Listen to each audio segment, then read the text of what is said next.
I'm usually a fan of time travel, but as the Doctor said to Billy Shipton in Blink, time travel without a capsule? Nasty stuff. Catch your breath, don't go swimming for half an hour. And last night, we all time travelled at the end of daylight saving time. You know, something completely made up. So, to help you recover, I've done some updates on the Election 2026 website, because I don't want you to just, as Amanda Luxon said, just accept what is given to us as the thing. But the day after the clocks change, well, for me anyway, time kind of feels more oppressive. Everything feels a bit off. So I've started with making the poll aggregate data on the front page a bit easier to see, with a bit more contrast in the colour schemes. I've streamlined the right-wrong direction display and updated the headline database so you can see how media has been spinning the poll results to get a better idea of how long-term trends that we're looking for get interpreted to make short-term headlines to drive engagement.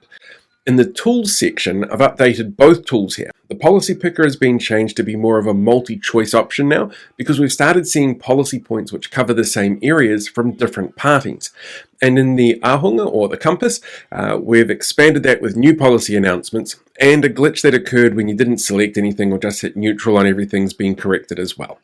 In the Fact Check section, we've added a new donor outcome tool. This shows you some of the biggest donors to and biggest spenders on the coalition and the way that they've benefited from coalition decisions based on data from the Electoral Commission, Fast Track data and MBIE. And the outcome tracker has had a little bit of an update based on some more current data and outcomes. And finally, I've opened up the games section. Yeah, there's 4 games in here, okay? 2 are designed to help people better understand the influences that shape media presentation to the public. 1 is a game where you can budget like the government, and the newest one is a quote matcher, where you match the quote with the MP who said it. So, if you know who said she was proud to end pay equity, or that they were worried about the globalist agenda and 5G, then this is the game for you. Of course, you are more than welcome to explore. It's all there at election2026.co.nz. Or you could ignore it completely and eat chocolate and hot cross buns all day. You know, I support both options. But I will finish off by suggesting that you check your enrolment details this weekend if you haven't done so yet.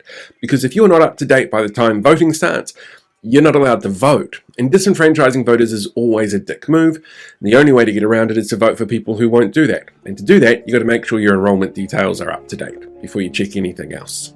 Oh, hey there, podcast listeners. Thanks for checking out today's podcast, whether that's on video or audio. I really appreciate it. And I did finally get around to doing a podcast end tag, which I've been meaning to do for a while instead of just taking you onto the Facebook version.